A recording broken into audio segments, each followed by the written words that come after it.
Hello and welcome to Saving Lives in Slow Motion. Today, I'd like to talk about health inequalities.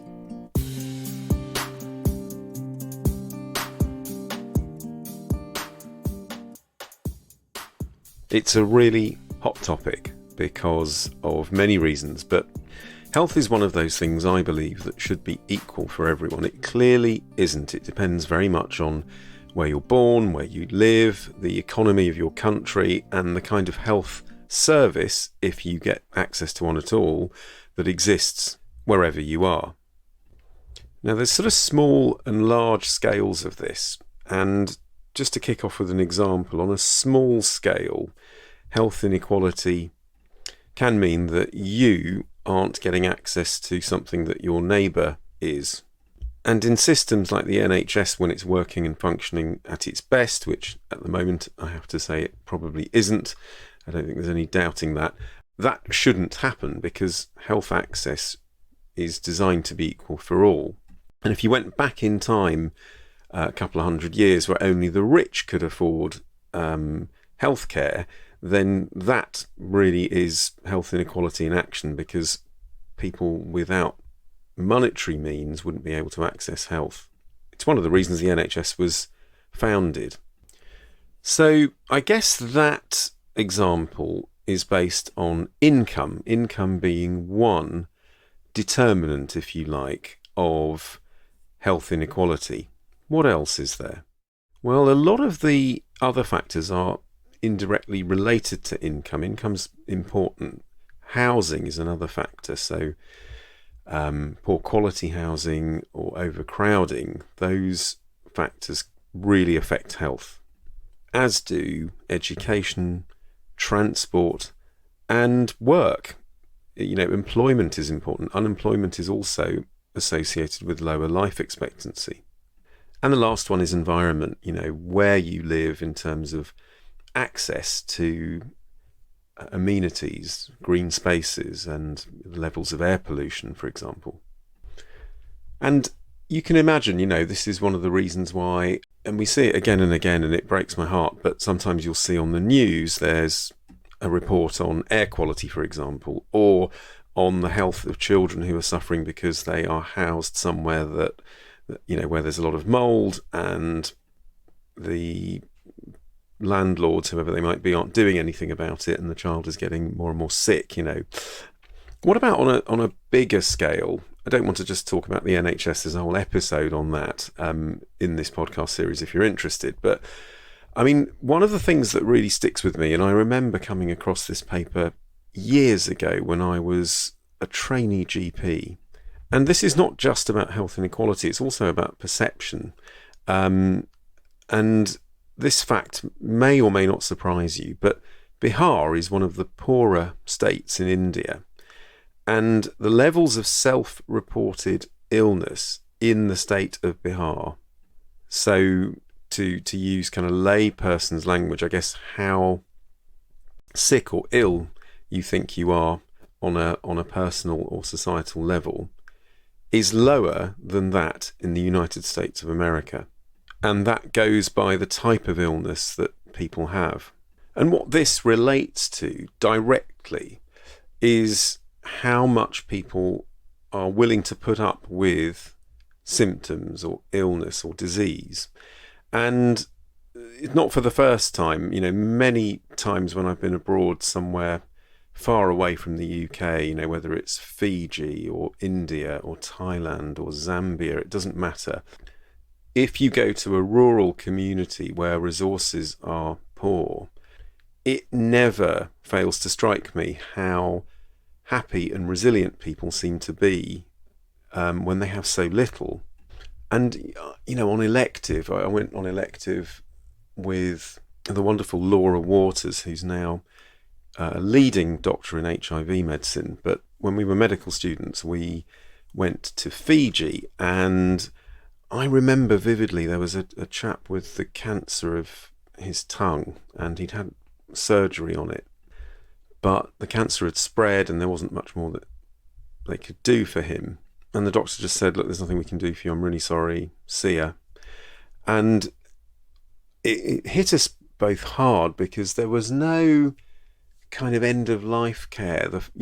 His family. I remember asking the doctor, "Okay, what's going to happen to him now?" And it's like, well, he's just going to go home. And obviously, you manage the end of life however you can in the system that you have available to you.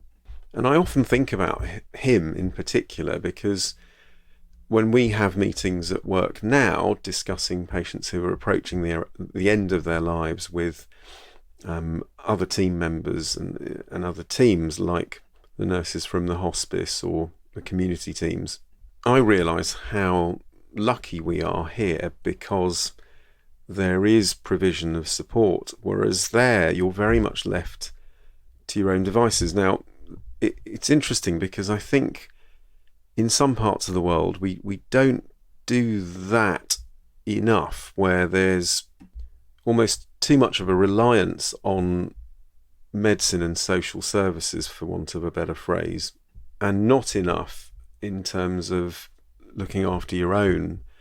Very difficult for people who don't have family, obviously, but it's a debate that needs to be had. So in a way, it's unsurprising that there are different expectations in terms of self-reported illness. And when you compare Bihar, where the average life expectancy of a male is 60, to the USA, where it's nearer, I don't know, I think it's about 78 or something now, but when the study was done, it was sort of low 70s, I believe. If you work in public health or you're involved in healthcare and you want to reduce health inequalities, the list I rattled off earlier about income and environment and transport and education and employment are the things that need addressing. And it all starts at grassroots level. Again, I remember in Fiji, but also in India when I worked in a place called Calcutta Rescue.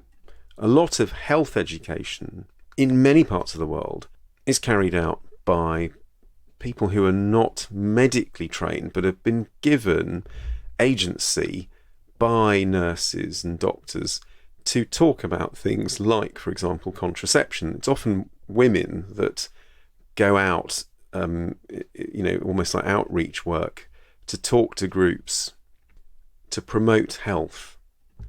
And here in the UK, it's funny because we now have health coaches, and we've almost come full circle, and social prescribers as well, who do a little bit of that as part of their role, for sure. Some much more than others. So what we're really aiming for is health equity, and just changing tack and direction a little bit. We've talked a little bit about different countries, we've talked about where you live and factors like that. What about things like race, gender, sexual orientation, neurodivergence, cultural factors, age? I mean, the whole point is, if you're going to aim for health equity, you have to make health accessible, or health services accessible to all.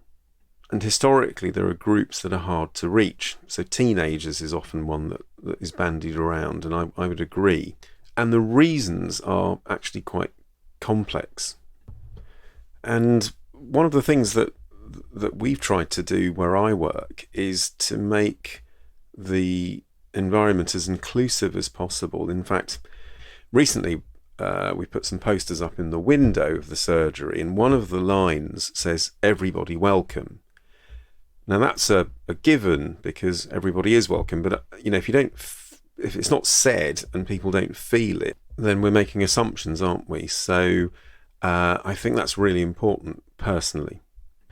The other way is, if you're a health provider, is to try and have some sort of forum, like a patient group, this is the important bit, reflective of the community that you're serving. It can't just be a self-selected bunch. And using that principle of the greatest good for the greatest number of people. And sometimes you have to make sure that the most vulnerable people in society are looked after.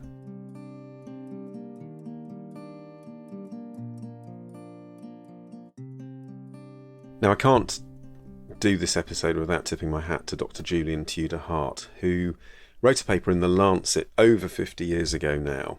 And the bottom line is, and what it's known as is the inverse care law by Tudor Hart. It's something that's apocryphal amongst GPs and sociologists particularly. And the bottom line is that the people that need the care the most are less likely to get it. And it's to do with all those factors that we talked about before. But, it's astonishing, isn't it? Because, I myself, who's been a patient recently, not just that from that experience, but also with things that go wrong on the patient journey for my patients, as well as things that I hear about in the press, makes me realise that actually if you are educated and articulate, it's still difficult to navigate your way around the mess that can occur sometimes. And I think, do you know what? What if I was vulnerable and couldn't actually speak up for myself? And I'm talking about something fairly minor where appointments got mixed up or whatever. But actually, you can see how the inverse care law works. People who are unworried and unwell, compared to the worried well, if you like, are really at risk. So again, it's a mixture of those factors, but also that perception of your own health, your self-reported illness. And if you speak to any GP who works in an urban inner city area where there's more illness because of the way that cities were built, in fact, if you think of all the teaching hospitals in most cities, they tend to be in the most densely populated areas, with one or two exceptions. But going back to this point about speaking to people who work in those areas, they will tell you that patients generally are often quite sick, but don't realise that they're that sick. So you could argue in those kinds of communities that there needs to be more work on prevention, more health education. Sounds really patronising, but that whole thing about promoting health and making sure that people are aware of it. And in this day and age, it should be possible.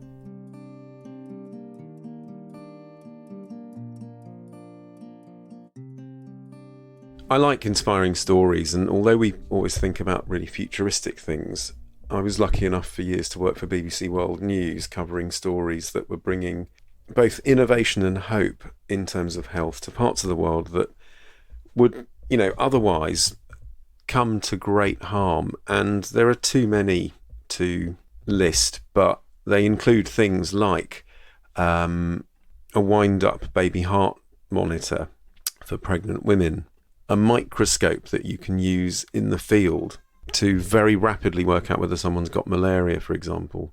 I will try and post some links to these because so often these are things that a lot of the world take for granted. Really, we do. And it's only when you're living somewhere rural, remote, that doesn't have the resources that you realise how essential they are when you get ill.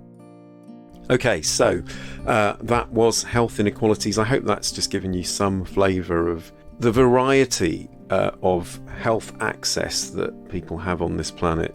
Do have a look at the show notes as well. Always good food for thought. Okay, that's it for this week. Thank you again for listening. Do let me know if you want topics that are close to your heart covering. Some of them aren't always appropriate, and some of them are, but I just haven't got round to them. So do bear with me. Thank you again. And until next time, do take care. Look after yourself. Bye for now.